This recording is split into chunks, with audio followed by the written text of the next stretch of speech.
Hey everybody, Ted Forbes. Welcome back to The Art of Photography. In this video, I want to share with you the work of one of my favorite contemporary photographers living today, and I'm speaking of Nick Brandt.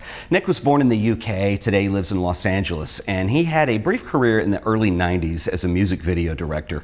And I'll talk about all this in a second, but I think he is absolutely phenomenal and does some very stunning work, mainly with wildlife in East Africa, and dealing also with some activism surrounding the poaching situation that's going on there. So I think the best thing to do is go look at some images. So without further ado, this is the work of Nick Brandt. About 10 years ago, I was at a store one day shopping for a gift for my mother called World Market, which is not a bookstore. Anyway, this book was on the shelf and it had several copies, and I pulled it down, thumbed through it, and was just stunned and amazed by these wonderful pictures of African wildlife, and had no idea who Nick Brandt was. Bought the book, took it home, did further research, and Nick Brandt is an incredible photographer who has a very special cause that's very dear to his heart. This is the first book of a series of 3. There's a trilogy of these, and the first one is called On This Earth, the second is called A Shadow Falls, and then the third, Across the Ravaged Land. So when you read all the titles together, it makes more sense. On This Earth, A Shadow Falls, Across the Ravaged Land. And Nick Brandt is a fairly young photographer. I think he's in his late 40s right now, and he is simply amazing. He had an interesting career in the 90s, directing music videos from MTV, and did videos for Badly Drawn Boy, XTC, Moby, Michael Jackson, and many others. And it was actually on the shoot of a Michael Jackson video that he took his first trip to Africa, which changed his life and his career path. Is now he no longer does music videos, but simply specializes in these beautiful black and white images. And I want to talk a little bit about Nick. I want to talk about his process and show you this book, because his images are simply outstanding. Nick is very interesting because he does shoot a sort of hybrid process, and so he actually shoots film, medium format. He uses a Pentax 6x7 II camera, and he does not use a telephoto lens. All these images are shot up close as if they are portraits of people. And Nick is very much involved with conservation of the poaching problem that's going on in East Africa right now. And he really has centered his entire career and his life around this cause. He started a foundation, which is a nonprofit called the Big Life Foundation, which tries to improve conditions and preserve wildlife in Africa. And he has obviously a huge love for animals. And what's interesting is the way these reflect stylistically and process-wise in his photography. I mentioned that he does shoot on film, but then all of his printing is done digitally. So he does use Photoshop for curves, dodging burning, things of that nature. He does not use it for manipulating the image beyond those basic manipulations. And his work is really beautiful. And if you ever get a chance to see, they are inkjet prints, but if you see them in person, they are just visually stunning. This book is very well printed too, but the pictures are big when you see them in galleries. And he's got a couple shows going on this year, and I'll talk about those at the end of the episode here. But what's interesting stylistically and compositionally, what's going on here is he is using, you can see, kind of an odd blur going on around here, and he has I'd like to know more about it, but all I've been able to find in interviews, mainly the one he did in lens work, is that he has a modified lens for his Pentax that is sort of a poor man's tilt and shift. And there are other photographers that shoot with that as well. Keith Carter comes to mind. In fact, I think sometimes stylistically, with the high contrast imagery and then also that soft focus, that Keith Carter and Nick Brandt do have a little bit in common. I don't think intentionally. Their subject matter is completely different, but both doing animals from time to time in Keith Carter's case, and then full-time in Nick's case, but also that soft focus, the high contrast, and then just these beauty in these portraits, the back shot of the head here. It really creates a lush, beautiful image. And what's interesting is when people go into doing what I'll refer to as activism photography, one of the things that you see a lot of is shock and awe in the pictures. So you're going to see more color shots of killings or poachings or stuff of that nature.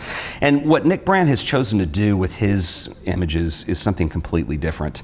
And his whole goal, as he stated several times in interviews, is to capture the animals in what he calls the state of being. And so because they're black and white, because of the soft focus, you do kind of have this retro feel that you would, expect to see in older pictorialism work, although it's not a direct copy of what was going on in the 19th century. But you do have that harkening back, so it's almost as if this state of being, they're timeless. The animals might be gone now, they might be still alive, but they're kind of put in a place in time, and the other stylistic hallmarks he does. And I love the way he plays with contrast on these, the way you see these zebras, or if you're in England, you say zebras, but walking across the desert here, and the contrast where they really stand out, and then this brilliant sky that's moving in. You can tell he uses red filters a lot when he's shooting. That's an excellent way on film to get those skies, red filtering out blue being dark, to really go dark, and just beautiful, beautiful images. But I really love the fact that what he does with so many of these images is they're more of a portrait feel.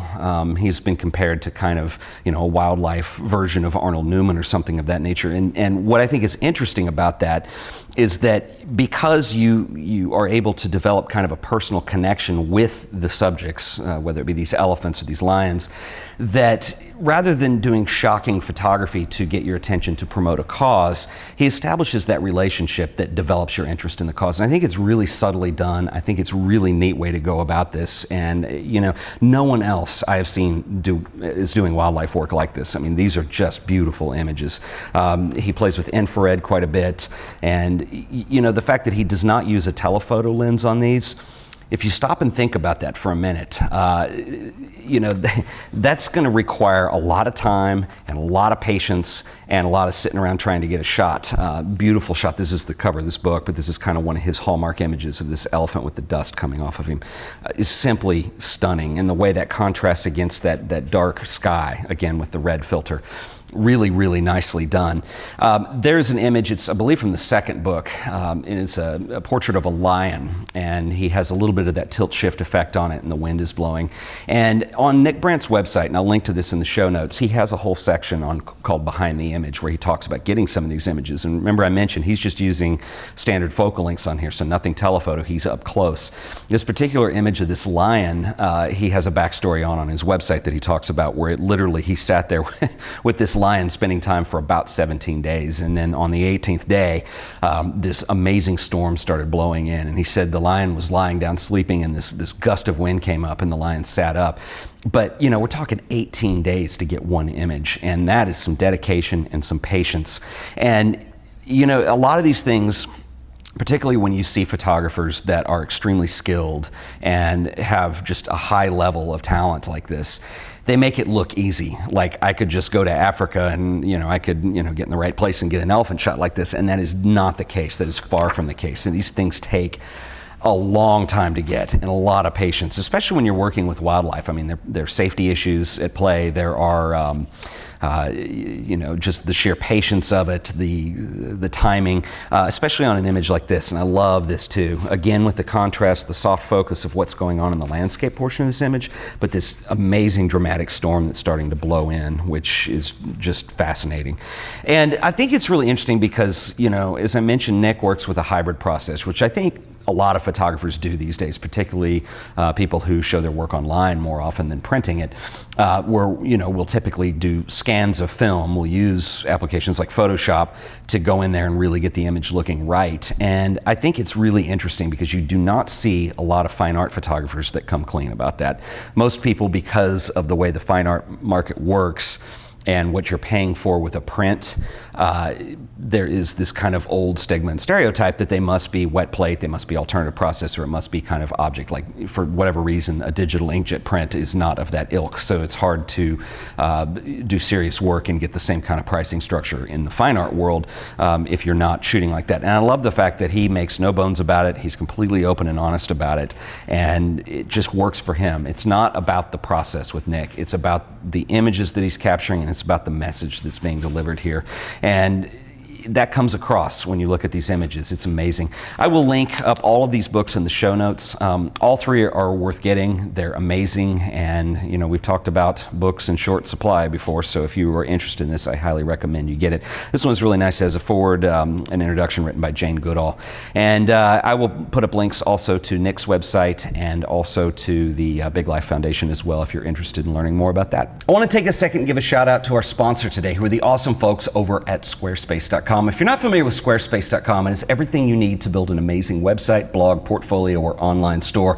Squarespace's new tagline is "Build It Beautiful," and I don't think that that could be more true. And I want to show you exactly how easy it is to build something beautiful in Squarespace. So we're going to go over to the computer here, and as you can see here, I've got my Squarespace site that I have set up, which is our compositionstudy.com website, and I want to show you how easy it is to build a gallery in here and how fast it is. So what I'm going to do is, I don't want this page linked up first, so I'm going to go under the not link section. We'll build the page, then we can link it up. But if I hit the plus sign, Squarespace is going to bring up a little graph here of all the options that I have, and these are different content types. I can do a blog post, I can put a link, I can make an event, I can even do an album if you're recording music. I'm going to go ahead and select gallery here, and it's going to set up a new gallery, and I'm just going to call this photograms. I have a bunch of photograms that I've created here, and if I move over to my desktop here, you can see that here they are. It's just a folder of images, and these literally just came right out of Lightroom. I just made sure that they were big. If I get info on one of these, you're going to see that it is, roughly 1024 by 841, so that's big enough. But I show you that because I don't have to deal with any image resizing or anything. What I'm going to do is I'm going to take all these images, I'm going to select them, and I'm going to drag them and drop them over where it says this collection is empty. Click here to add your first item, and I drag and drop, and literally in the background you can see that it starts uploading all of my images one by one. Squarespace deals with all of the resizing, with making sure that they look good, with making sure that they're going to look right on mobile, on desktop. I didn't have to code or do anything. I'm done. And let's say I don't like the order. I mean, I just kind of put them in a random order. Let's say I want this image first. You drag and drop and you move them around and you change the order. It couldn't be easier. And as you can see over here on the right-hand side, I'm getting live updating as we're going on. I can also click over here on settings, and I can get into some of the more nitty-gritty of what I want this to do. If I want to change the URL, I can password protect this gallery. That might be beneficial if some of you work with clients and you don't want to share the work publicly, but you want the client to be able to get to it. You can set a password there. I can go under the advanced column, and I can get in here and do tags, categories. I can even inject code into the header of the page. So if you are a coder and you do want to do something custom, that's where you do that. And it really is amazing. And when I'm done, all I do is hit save. It allows you to go in and tweak thumbnails. It allows you to deal with what the master images look like. And that's as easy as it is to build a gallery in Squarespace. Squarespace have a deal right now. You can try everything absolutely free if you head over to their website, which is squarespace.com. They don't even ask for a credit card, just sign up for a free account. And if you do decide you want to build a website, I can save you 10% off your order if you use offer code AOP on checkout. That is offer code AOP on checkout. And I want to give a special shout out and thanks to the folks at Squarespace for once again sponsoring another episode of The Art of Photography. Nick Brandt is one of the more interesting figures working in contemporary photography today. I absolutely love his work, but what I really love about Nick is the fact that he is not concerned as much with making a mark in the fine art world as he is with creating something that creates awareness for a cause that's very special. And all the work he's doing with Big Life Foundation and in East Africa with the poaching problem that's going on there, I think he's going about it in a really interesting way with its subtleties, and I think he's absolutely amazing. I will link up to his work in his website and all that good stuff below in the show notes. And if you are in Europe, he's got several shows. He's showing right now in Finland at the Salo Art Museum, and then starting in May at the Fotografiska Museum in Stockholm, and then next year in Moscow, which will be pretty interesting too if you're in that part of the world. As I keep saying on the show over and over, it's one thing when you watch videos or I show you things through books, but if you get a chance to see this work in person, despite the fact that he prints digital inkjet images, they are beautiful, and he likes to print his work really big, and it's amazing stuff, and I really recommend you guys check it out. Another reason, and this is a little bit of a personal note of why I chose to do Nick Brandt on the show today, is it's a long explanation here, but in terms of some of my own work that I want to be doing and some things that I also want to do do that are going to mirror onto the show. One of the things that I've been particularly interested in is getting into a little bit of a hybrid process with alternative process techniques and even using digital methods in there as well. And so I've got some stuff on order through B&H, and I've got some surprises in the next couple episodes, and I think you guys are really going to like what we're going to be doing with all this stuff. So anyway, so stay tuned for more, and if you enjoyed this episode, please remember to like it and share it with your friends, and as always, subscribe to The Art of Photography for more videos and updates as they come out, so you'll always be up to date on the latest and the greatest. Once again, guys, this has been another episode of The Art of Photography. I'll see you guys in the next video. Later.